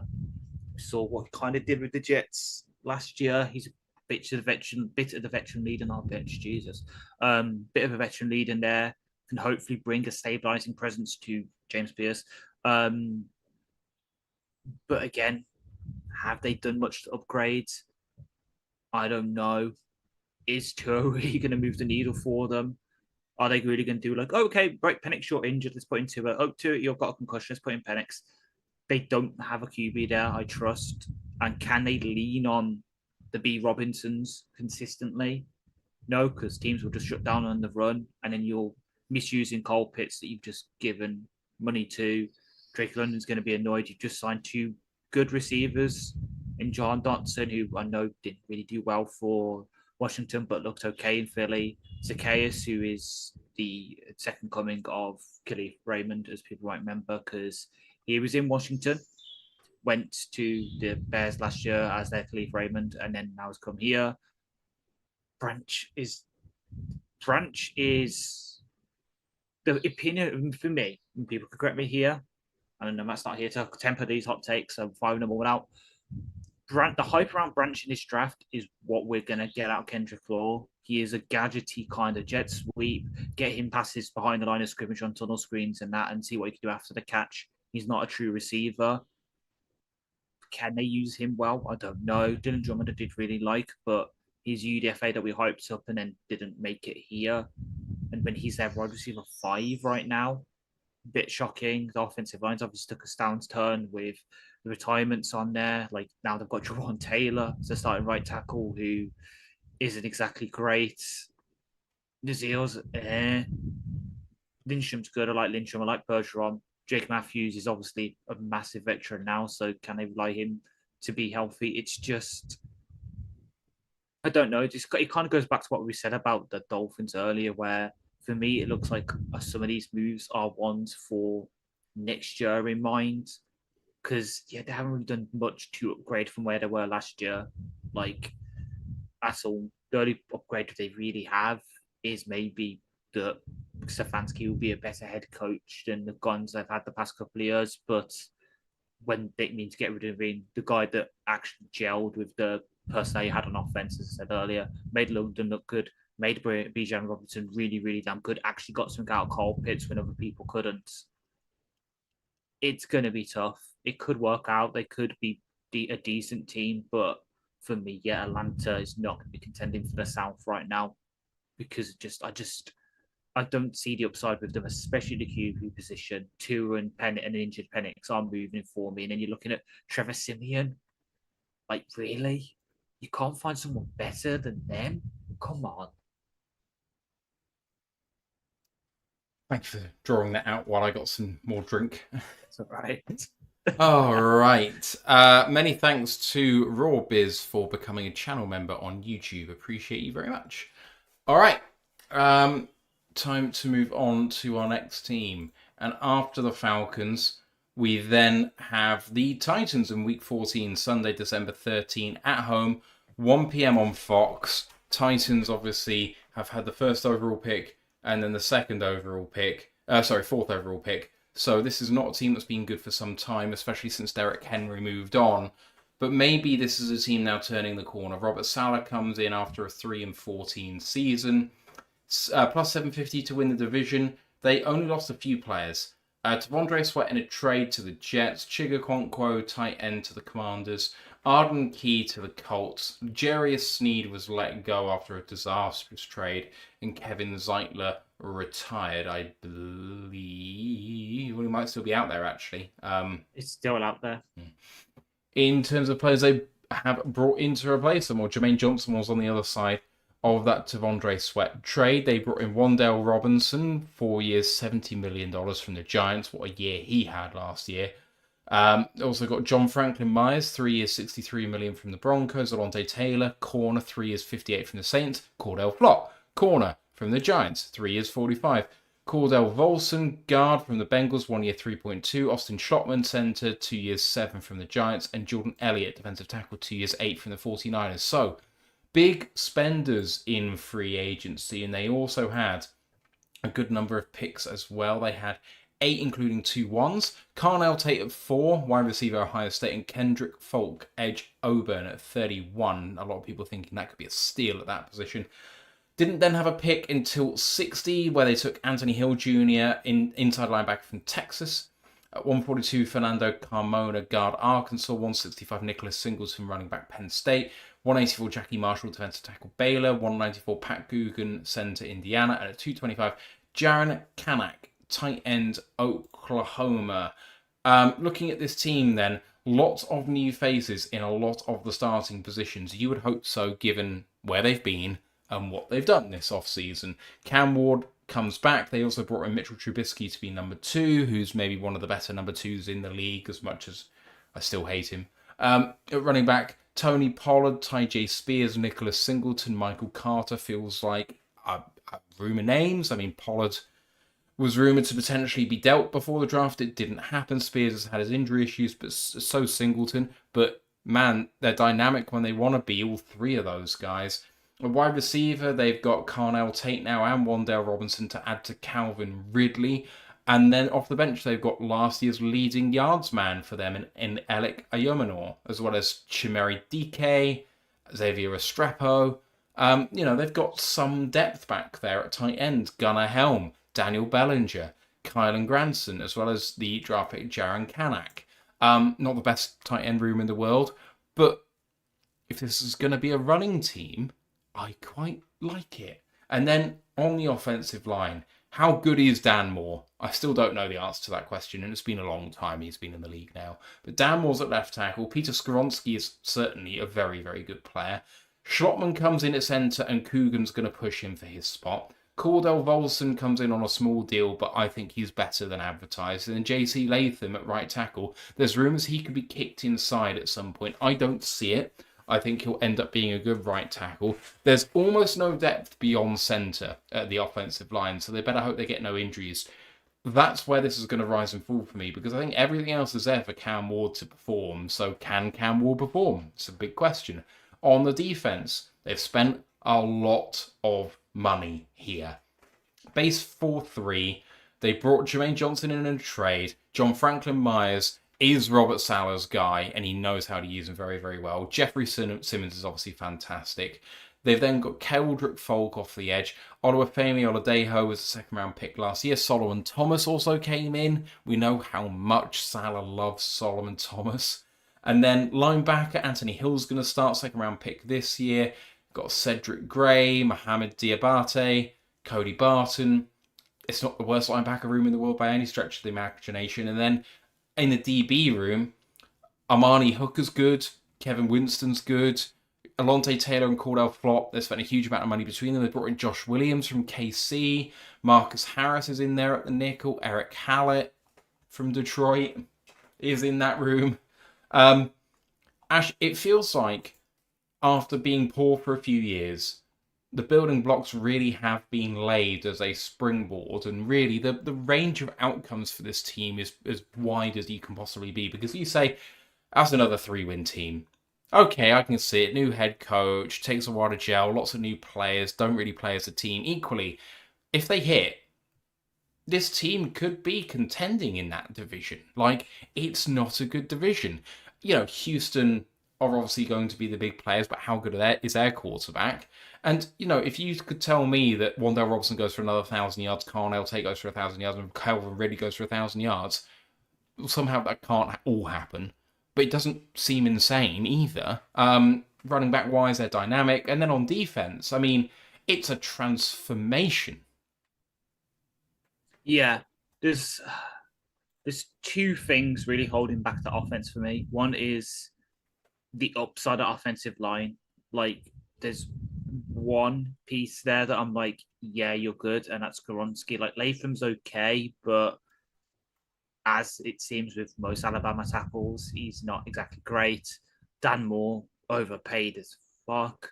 Schlottman, at least he knows the offensive coordinator, knows that kind of scheme well, so that'd be a good piece for them, but he's not exactly great either. And then Cordell Vorson, when you're signing an offensive line piece from the Bengals as a start and hoping they're going to be good, are you insane? Have you seen their offensive line? Jesus Christ. That's the first thing. And then obviously the second thing, as I kind of alluded to a bit with the offense coordinator thing, it's stable. Like, we've seen it work with him as an offensive coordinator, especially for this kind of QB. Toolsy just needs a bit of help with processing and that. It could absolutely work. I'm not saying Cam Ward is going to be Josh Allen, but Dable has that track record of a QB whisperer. But then you look at his offenses in the Giants. Past the first year was okay. They had a bit of help with injuries and that managed to get to the playoffs. But beyond that, the offense was so bad. And can he innovate enough to keep up with the modern NFL? Potentially. And you can see the pieces there. Like, he knows Wan'Dale Robinson great, and what they did. Robinson took the big step last year. What he looked like was great. Pairing him with Ridley and Carnell Tate can be that alpha dog receiver. Ridley can kind of fall into the new role that we were mentioning a couple of months ago when we were looking at maybe bringing him in as a veteran piece in the wide receiver room. But I've done for Matt predicting that we're going to be signing one of them, just not the kind of caliber that we actually did. We went much more bargain basement for that veteran wide receiver. But then you say Imono, who we loved last year. We got DK, who is basically, dare I say, and there is a bit of connection there because the player about to say did also play for the Titans back in the day. DK could be the new Khalif Raymond, where he's your number 4 wide receiver, field stretcher, and does a lot on special teams. Would not be surprised. You still got Xavier Strepo there when he's on the field. I more than pretty much anyone know how good he can be, especially when paired with Cam Ward. So I agree the tight end room's good. The running back room, while it doesn't have a big alpha dog guy right now, Pollard's good. Spears is good. Singleton could be that in time. Carter's okay as a wide receiver running back 4. You've got pieces there, and then you can hope that Salah brings in his kind of evolved Seattle 3 to the defense. Again, they're going back from a 3-4 they've been running the past couple of years back to a 4-3. They trade away their big nose tackle to get Jermaine Johnson, again, pass rusher that Salah knows very well. Bring in Gus Bradley, while he's not exactly a big innovator on defense, he knows how to run defenses, has been there, done that. They've brought in good pieces. I like Alonte Taylor as a corner. Cordell Flott, while he's not exactly a great cornerback, I think he was the low comparison for me in Eric Rakestraw a couple of years ago when we drafted him. He's still hung around, and Josh Williams is great. I know Ant has spoke about him loads as a former HBCU prospect. They've done a lot to upgrade here. And then that linebacker room, Anthony Hill sliding in next to Cedric Gray. That is a damn good young linebacker room. I can't remember Cedric Gray at UNC. Tackle machine. And then you get a career specialist next to him. Kind of like we were discussing earlier with the whole Devin White, Levante David dynamic in Tampa. the Titans have got their version with Anthony Hill being Levante David and Cedric Reyes to Devin White. It could work. But as much as I like to pump it up, it is, again, it goes back to what I was saying with a couple of teams we've discussed so far. There's not many stars. Like, Cam Ward could be that, but he's not right now. Carnell Tate could be that, but he's a rookie. And that's it on offense. Everyone else is okay to replacement level. Defense, as much as I love Jermaine Johnson, he's had a couple of injuries. He's not an alpha dog number one edge rusher. Alonzo Taylor's a good corner, but is he a true cornerback one? I don't know. And then you look at everyone else, and it's, again, okay. Like, I hope Kevin Winston can be a good free safety. I loved him last year, but injury questions, he's now stepping into the starting role. There's not a lot of star power for them to hang their hats on. So it could be that they contend for the AFC South because the Jags could come down a bit. The Texans are still working some stuff out. They could definitely contend, but at the same time, I think that they've definitely raised their floor. Have they raised their ceiling too much? I don't know. We'll have to wait and see. I'm not writing the team off because they could come and beat us up. Like, Salah knows his head coach, and Dable can work as offensive coordinator, but they are relying on some of these guys. They are relying on Alonzo Taylor to be a true cornerback one. They're relying on Keldrick Falk to really step up and be a good pass rusher for them on the outside. To perhaps put Ryan Singleton to take over that running back room, and for Tate to be an alpha dog receiver. It could all hit, but again, you'll hinge on your entire ceiling of your team on 4 or 5 players that aren't known for that yet. So it could work out, but they could also be around 500 or not. Would not be surprised. But honestly, I don't think their floor is much lower than 500, which is definitely improvement where they've been the past couple of years, which is good news. All right, week 15 rolls around Sunday, December 20 at Minnesota on what I'm presuming is Sunday Night Football because it's NBC at 20 p.m. Eastern. Yeah. We've already talked about Minnesota, so we're going to gloss over the team details because you can go back to last week's show about that. But this kicks off our 3 and 4 away divisional games to end the season, Ash. Coming off a run of Germany, Tampa, Thanksgiving at Atlanta versus Tennessee. I don't know whether that's a hard run or not. But then going to Minnesota for Sunday Night Football feels difficult in that position, I think, specifically. Now, Minnesota, I don't think are the strongest team. I will be surprised if they are not 4th in division this year. Having said that, they're not a bad team either. And you know what? If the quarterback does work out, who knows? If anyone can do it, Kevin O'Connell can. He's a top 5 head coach in this league for me, personally. You know, I think 3 of the top 5 might be in this division in terms of head coach, which is ridiculous. So just briefly about that game, any thoughts? Yeah, it's going to be tough. We do traditionally struggle at their place. Luckily, it's an indoor game with their stadium, so we're not going to be talking about the weather too much. But at this point, they could be flying high. Kyler Murray could have worked. They've got a good QB. Everything's working. The defense is looking great. Or the QB position has not been worked out. They're still rotating between people. They haven't fully worked out. That defense could be taking a step back with some of the pieces they lost. It is one of them where we've just got to wait and see what rolls around, because we could be getting prime version Kyler Murray, or we could be getting, God knows, whichever QB they pick off the scrap heap when all of them are flamed out. So while I'm not exactly worried about it, also would not be surprised if you ever rock around to that and it's like, they actually do look good again. They've kind of found their form for a couple of years ago, and this is going to be tough. I think it should be a game we're winning, but all away games in division are hard, and I feel like it's an interesting run. Like, versus Tennessee is maybe not the worst game to have beforehand, but at the same time, I don't like the run before it, and Tennessee are going to be frisky. Like, I stupidly picked them to win the division last year as a joke, but also because I bet on it. It was plus 1,000. And I was like, I like those odds because I think this team's going in the right direction. Well, I think it's gone more in the right direction. So then Minnesota off the back of that just feels tough. But to go into the next game, after Sunday Night Football, we've got Monday Night Football against the Giants, 8:15 p.m. Eastern, Monday, December 28th. Our final team that we're going to talk about in detail here, because the other two are repeats. New head coach here is John Harbaugh, and they have just extended Joe Schoen to match John Harbaugh's contract. Everyone laugh. Thank you. Joe Schoen, not the best GM, is getting a lot of props for this off-season. And I mean, I guess if you do a good job once, maybe you should get applauded for it, but I would look at the body of work first before crowning him. Regardless, if you have a look at the process that other teams follow where they have a difference in the head coach and GM contracts, that tends to go badly. Hello, Chicago. Obviously, they've changed that now too. But, you know, teams that have this offset seem to fire people at different times and never get on the same page. So in some ways, I don't hate committing to it because Harbaugh's there as long as Harbaugh signed off on it. Of course, Harbaugh's going to have a lot of say in personnel now. So maybe that takes a lot of Joe Schoen's plate, which I think is an interesting dynamic to that people haven't considered, that the big parts that Schoen wasn't good at might now be not his responsibility anymore. Regardless, they were 4-13 last year. Division odds this year plus 650. They lost Dexter Lawrence to the Bengals in a trade to get the 10th overall pick.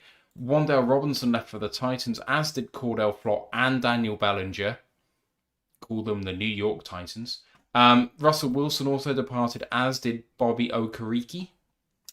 They re-signed Jermaine Illuminor, 3 years, 39. And is he even going to play? Who knows? They then brought in Isaiah Likely, tight end from the Ravens, 3 years, 40. Tremaine Edmonds, linebacker from the Bears, 3 years, 36. DJ Reader, 2 years, 12.5 from the Lions, defensive tackle. Patrick Ricard from the Ravens, 2 years, 7.5. Calvin Austin, 1 year, 1.5 from the Steelers, wide receiver. Shelby Harris, edge from the Browns, 1 year, 3. And Greg Newsome, the second cornerback from the Jags, 1 year, 8. Of course, Greg Newsome, formerly of the Browns. Harbaugh's going to know him well, having been in that division. A few Ravens guys have come over, and Likely and Ricard, that's probably going to play pretty well for Harbaugh. And then they didn't have many draft picks. They only had, going into the draft, I think 6. Picked up 10, number 10 overall as well, so that really helped. They absolutely smashed it. Arvell Reese at 5, the hybrid linebacker, Ohio State. At 10, Francis Mauigoa, tackle Miami. At 37, Colton Hood, cornerback Tennessee. At 74, Malachi Fields, wide receiver Notre Dame. At 186, Bobby Jameson Travis, defensive tackle from Auburn. At 192, J.C. Davis, offensive lineman from Illinois. And at 193, Jack Kelly, linebacker, BYU. Having a look at this team, yes, they lost Wan'Dale Robinson, who led them in yards last year, but hopefully Neighbors comes back healthy. They now also have Darnell Mooney on the roster as well as the draft pick Malachi Fields. Darius Slayton came back, and they've now got Calvin Austin too. Jalen Hyatt is also there, if anyone was interested. Feels like that lacks a little bit of depth at wide receiver. At tight end, Likely comes in as number 1, but they still have Theo Johnson and Chris Manhertz in a fairly deep room. At running back, Cam Scatterbo is fantastic. Tyrone Tracy was fantastic before Cam. And then they've got Devin Singletary as number 3, as well as Patrick Ricard. That's going to really help Jackson Dart at 1. And Jameis Winston is now promoted to number 2 after Wilson moves on. And then the offensive line, it's a bloody good offensive line, I think. Andrew Thomas at left tackle, one of the better left tackles. Illuminor's penciled in at right tackle per our lads. I don't know whether Marinoa's going to get that potentially, maybe. If Marinoa kicks into guard, a lot of people thought he should have been a guard anyway, but it's very high to take a guard at 10 if that's what he ends up being. John Michael Schmitz at centre and John Runyon at left guard. He feels like maybe the odd one out of that line. I know Schmitz hasn't been as advertised as yet, but I'm bullish on his chances. But they've got some people behind. If Schmitz doesn't work out, Lucas Patrick can come in. And I know that he's not amazing, but as a backup centre, that's about as good as you're going to get in the NFL. They brought over Daniel Falele from Baltimore, Of course, the head coach is going to know how to use him. So if Mawanoa kicks out to right tackle, Falele could be guard, Illuminor could be number 6. They've also got Marcus and Bo, who was a 5th round pick last year, who a lot of people liked. So that offense makes a lot of sense. Maybe they just don't have the wide receiver depth you'd like, but otherwise, you can see what the vision is here for the new head coach. On defense, Roy Robertson Harris has just been ruled out for the season. He would have been a starter, so that's a big, big miss. But it's going to be a big opportunity for Darius Alexander, who was going to be first off the bench. Now he can come in and play. They've also got then DJ Reader and Shelby Harris, both new players to this team. Zach Pickens is also coming off the bench, so they've got a bit of depth here. Sam Roberts from Atlanta. The linebackers, well, the outside guys, Abdul Carter, Brian Burns, Kayvon Thibodeau, if Thibodeau stays, rumoured to be on the block. And then you've also got Arvell Reese in there too. Is he going to play linebacker? Is he going to play outside linebacker? Don't know. Either way, Burns, Reese, Carter, Thibodeau is just not fair. And then you've got Tremaine Edmonds, who you paid a lot of money to, and Jack Kelly. Get a defensive coordinator who can use this team, and man, that linebacker call's going to come at you.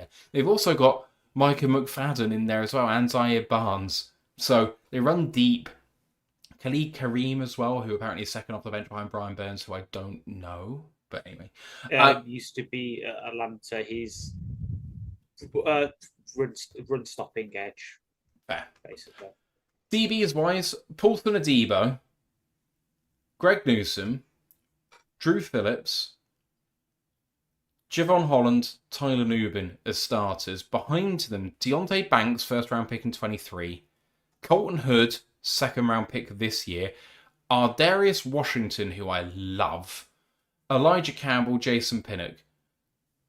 This might be, up front, the first 3. Reader, Harris, and Alexander. They're all a bit mid right now. Mm-hmm. Outside of those 3, and I have to say, yes, that's quite a big outside of, but, that defense is amazing. And if you get the right coordinator in there, that's going to be a fun defense. And we've already talked about the fact that offense, barring wide receiver depth, and I'm saying that they've got Malik Neighbors and Darnell Mooney and Malachi Fields and Darius Alexander and Calvin Austin. It feels like this team, Ash, is so much better than last year. And there's an actual plan here now, which it feels like the Giants haven't had for some time. Yeah. And then you look at who their coordinators are and you're a bit like, that's where the weakness is. Because, they brought in Harbaugh, great head coach. Matt Nagy is your offensive coordinator.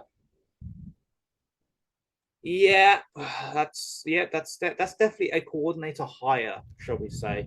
And then on the defense, Denard Wilson, who was the defense coordinator for the Titans the past couple of years, does come from that kind of Ravens tree. Does that make sense? Where it's like all those kind of attacking 3-4s that you see permutated in the league now. Obviously, Baltimore have it. Titans had it for a bit. The Dolphins had it last year under their defensive coordinator. The Chargers run it. Michigan run it. I know the Giants have run it before under Wink as well. There's this kind of tree of those kinds of defenses, and they're running that kind of thing. So while he's got the experience of what Harbaugh likes from his defenses, we saw what that Tennessee defense was like last year. The year before, there were great moments. Then we played them and destroyed them. But the coordinator hires don't exactly raise the ceiling of the players for me. It's maybe just a consequence of all the good ones either were already there, Kafka, and they decided to let go and move to pastures new, or they were just picking the scraps because every good coordinator was getting head coaching interviews. So I agree. You look at the starters of this team, and it shouldn't be bad at all. But when your QB is a concussion machine, like even more so than Tua, when you've got Cam Scatterbo, who I do love to watch him as a player, but he's the kind of running back that he will be like a Pacheco in a way in terms of his running style will get him hurt every single year, and you're going to have to live with that as a team. And they can, because obviously behind Tone Tracy, Singletary, Eric Gray, those are good running backs. you can't count on him to be healthy for the full year, for the whole year. Agree with the wide receiver depth. I love Labours if you could come back, but there is news that supposedly his knee injury is not as clean as they were hoping, so he might not be back as soon as we thought. And then you're relying on better than Amon-Ra St. Brown, Darnell Mooney, Calvin Austin, who's a good slot gadgety kind of player, but it's probably best as a punt returner. Darius Slayton, who Giants fans hate. There again, you are relying on Neighbours to be back healthy and to help the rest of the room because, again, Neighbours isn't back at the start of the year or even by this time. You're relying on a bit of mid, in my opinion, to carry the load. And who says that Dart won't be, concussed again? You can hope that Harbaugh teaches him to slide in that, but players going to play the way they do. But outside of that, it's good. It's a shame about Robson Harris because he's a good depth piece. Just give Alexander that starting chance that he maybe needs. But yeah, that linebacker room's unfair, man. Especially with the way that I like to blitz. Reese doing it. Jack Kelly, I know, can do it as well. He used to play in the edge for BYU, so having him there as well. They can do a whole lot of looks. They can do a sort of pseudo NASCAR package with their linebacker room. Imagine you're coming like Goff coming out and he's suddenly seeing in their line, sort of standing in the second level, Brian Burns, Arvell Reese, Jack Kelly, Abdul Carter, and Thibodeau. Jesus, we're going to have to keep Sam into block. We have to get 6 offensive linemen out there. We're going to have to do something because that can do a whole lot of damage if you send them all. Their weakness might be the special teams, and even then, Stout's a good punter. They've got 3 hit bites to the cherry and kicker with Jason Sanders, who's been there, done that, Ben Sauls, and then Dominic Savada, who obviously Michigan fans know really, really well because he was their kicker last year.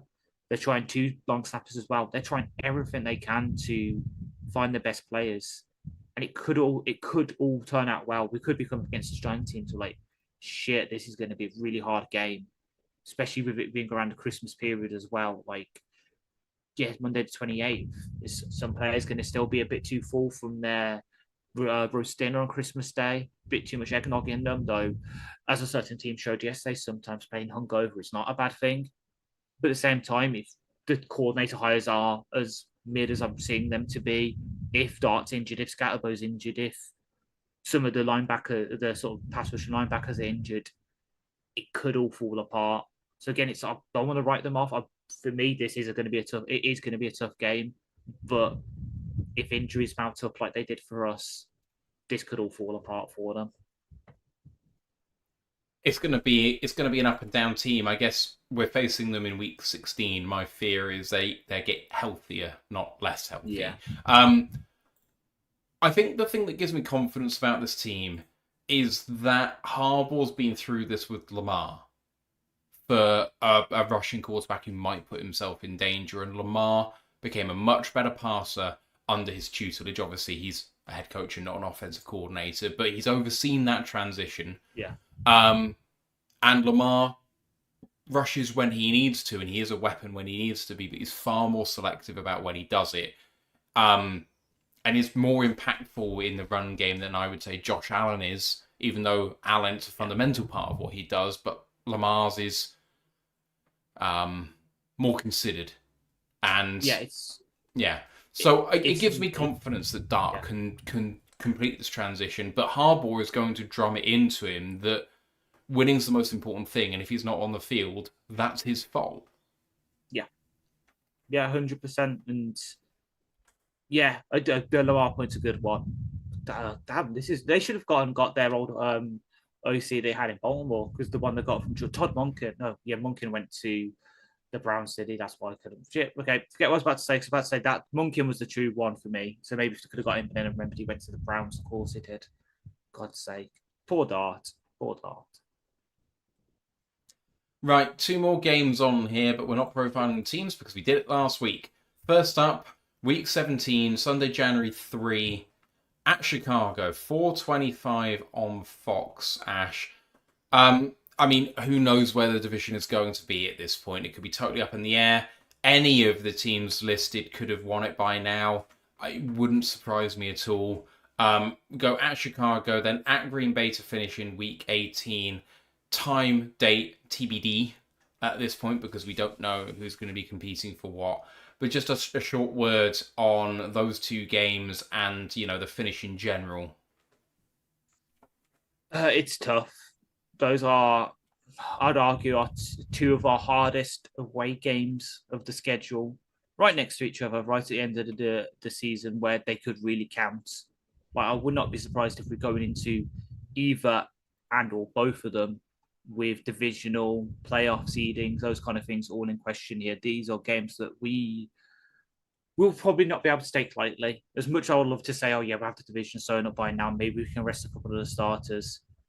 We're probably going to have to go into there full guns blazing, everyone hopefully fit and healthy to battle it out for the NFC North title, number one seed, that kind of thing. So, yeah, it's going to be tough. And yeah, I would not be surprised if, like a couple of years ago, that Green Bay game is the last game of the regular season. I relish the opportunity to end both of their seasons in their own house late on. Yeah. That's where my head is at right now. Whether we are good or bad, we can be a spoiler to them both. I hope that we're good. In some ways, I like the Jeopardy being saved up. It makes it a bit more fun. Yeah, it doesn't seem that fair that it's all saved up together, but I don't care. I do like the positioning of the Giants game at home just before this little run. Feels like quite a friendly thing to do, It could have been the other way around. You never know. So I don't have any particular thoughts beyond that on these games, other than I want to go to Lambeau again and have Tim Patrick catch a ball on 4th and 1 to end the game. God, that felt so good. I'm pretty sure it was Tim Patrick. I'm questioning myself now. Anyway. Wasn't it DJ Chark. It was DJ Chark. That's what you can see. But the wheels were turning in my head. I was like, yeah, it was the guy we had to fill that role before that guy. Anyway, yeah. My mistake. So that is the entire schedule. Sorry, Americans. We talked broad brush about this entire schedule last week, so I'm not going to rerun that. We're going to do predictions for how many games we think we're going to win once all of the preseason is all said and done. It tends to be, a week before the season starts, so we've seen as much as we can. We know who's injured and who's not, and who might be starting and who's not, and that sort of thing. So all of that fun is still to come. We've got a question from Grandizer to address, and then we are going to get out of here because it is horribly hot and sweaty in here, and I need to leave so I can shower and not think about it anymore. Grandizer's question was, and I think this is quite an interesting one for all of you at home to consider. It was put in the live chat, but we'll talk about it now as well. With the amount of X-Lions players you have named on other teams, which 1 to 3 players do you still wish were with the Lions, and which 1 or 3 are you glad are gone? X-Lions on other teams' rosters, of course. Is this a credit to homes or past regimes for drafting players that are still in the league? I do think on that point that it's not a lot of the Lions drafted players that are on other teams, necessarily. It's maybe players that we've brought in who've left again, more often than not. I think, at least in this regime, it's players that we've kept around. Some players have come good because they've gone elsewhere that weren't good here because they were mismanaged in the previous regime. Do I wish we kept them? Well, we probably would have still continued to use them badly, so that's quite hard, I think, sometimes. But with all of those provisos thrown in, Ash, have you got anyone in mind? Because I have a clear favourite at number 1. For players that you wish were still here? Yes. I do. And it's someone we discussed last week. Oh, I have someone we discussed today. For me, it's Roy Lopez. Him, as much as I know Tyleek's going to take over the DJ Reader role, what Lopez did in the Lopez role last year of backup nose tackle, someone you can use on third downs as a linchpin for your stunts, and at the price point he's at, I wish he was still here, because you look at our defensive tackle depth. Yeah, we've got Tyleek, who hopefully will take the sophomore jump. We've got Aleem, who hopefully, now he's got a full off season of actually training for football again under his belt, he'll be back to his usual self. You've got Levi, you've got Scarlett Gill Howard, who we drafted, potentially Tyree West if you want to side him inside in the Pascal role. Don't really have someone reliable at the backup nose. And for me, Lopez is that perfect straddle of he's just good enough that he could be around like the top, like he's in the top sort of echelon of nose tackles in terms of just pure nose, but he's also not great enough that you're going to pay him like big money. He's that kind of perfect. If you need to start him, you can, but he's also not exactly great that you're going to be paying him 10 million a year. My clear number one is someone that I wish we'd paid instead of a guy that we did pay, and that's Carlton Davis. Yeah, true. I think hindsight's 2020. I was okay with him leaving, given what we paid for him. But then we paid a close amount for DJ Reed, who played very, very well before the injury, and then badly after the injury, for which, for me, he gets a pass. I am open-minded on DJ Reed's future. But Carlton Davis was a dog, and he was so Lions through and through in terms of how he played. And in that ways, he fits the Patriots very, very well as well. I wish we had someone like that outside corner to give Arnold that time to really kind of come to fruition. I thought that the two of them together would have been a good pair. I think the way that Davis carries himself would have rubbed off really well on Arnold. So that's my big regret. Yeah, that's valid because, well, we know it works. Obviously, we had them together here. It's just, I think it was a matter, if we look back, I think it was literally the guaranteed money was the big sticking point. And then, yeah, that look like a couple of mil.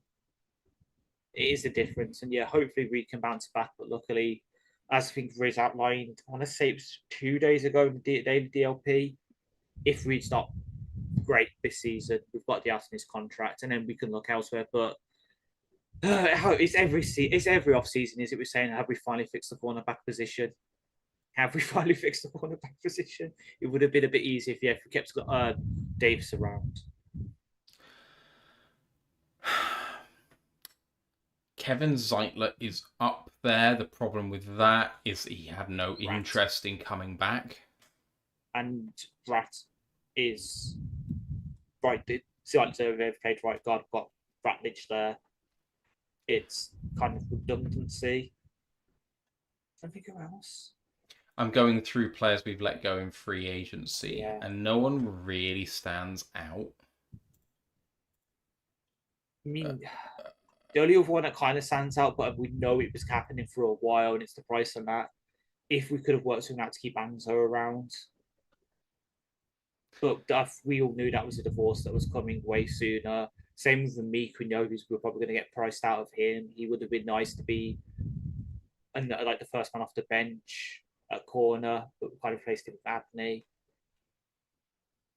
At the same time, there's no ones I can say, oh yeah, I'm glad you're gone. Yeah. I mean, we've mentioned him already, and he doesn't fit us anymore, but I mentioned him today. Sean Robinson is someone I loved at Detroit. Feels like he didn't get that love back. He's told some stories about his time at the team since. There was almost no prospect of him coming back given how he was treated. But I thought he was a above average player that we should have respected more. On that note, someone's just you can see my face go, because I thought of someone. And it is someone who I know still loves the team because he posted about them earlier this week. He's excited for the Germany trip. Tyrell Crosby. Imagine if we kept Tyrell Crosby. Now suddenly you've got, I know we've got Boreham. We might not have had to sign Boreham if we had Crosby because he was always that kind of guy that was like Boreham. He's a good backup. If you had to start him for a game, he would hold his own. But he was never going to be a starter. But then the whole injury thing, we lost him. And he did love the team. I know he's still in contact with Penne because they were connected through obviously Oregon and that. I'm struggling to come up with guys that I'm glad are not on the team anymore because a lot of them are now not in the league anymore. People like Nick Williams, which is such low-hanging fruit. True. I mean, I've got ones that I'm glad are gone, but it's more for their careers rather than I hated them. Okay, well that's valid. I'll go for the obvious one because he was the big contention on this podcast. James Houston. We just didn't know how to use him, and he's kind of found his role in Dallas as that designated pass rusher. They know how to use him. They weren't asking him to cover Noah Fant on a bloody crossing route. It's good for him. Same in a way. It was more to do with his relationships. Deshaun Elliott, he did not like it here. He did not enjoy it, and he went and got paid by the Miami and then by Pittsburgh. He's carried on. Fair enough. Yeah, I don't really have many players that I'm happy gone. So. Except for Scott Daly. All right. Like I said, it's horrible over here, so we're going to call that a show. College Football Podcast. We'll be back shortly, and it's hard at work with the previews, so keep your eyes peeled for when that goes live. Main podcast will be back this time next week with a very special episode. We are going to have a guest who has written a history book on the Detroit Lions. So if you have some burning questions about the history of the team, that's a show you'll want to join us live for if you're on the audio pod. We will be hopefully streaming that live on YouTube and Twitch. If you can't make it, please do send some questions in advance. Joel Walkowski, we had a hello call with him last week. Super bloke. Lives in New York, works for a Detroit-based company. Loves his history, loves the Lions, loves the Pistons. When we talked to him, the Pistons were still in the playoffs. Unfortunately, they fell at that last hurdle, but there we go. I hope everyone's going to really, really enjoy that show because I think it's going to be really, really good. Otherwise, follow us on our socials. We're all Lions UK, YouTube, Twitch, Facebook, Instagram, Twitter, TikTok. The articles, we're going to put up a lot more in the near future, so do check them out. I might be trialing some AI software to put through the recordings of these shows and see whether we can create any articles to go out as part of them. So then if you can't make the shows, you can maybe read an article or two, potentially. Could be interesting. Need to talk with you, Ash, actually, about some of the stuff that AI can do. Anyway, Facebook, Instagram, whatever. Thank you to everyone for listening. I know that the off-season can be a bit dark sometimes. I hope everyone's well because, everyone struggles a little bit. So if you want to talk, you know where we are. Ash, cheers for doing this with me. Everyone, have a great week. We'll see you for a great show next week. Let's go, Lions. One Pride. One Pride. Recording stopped.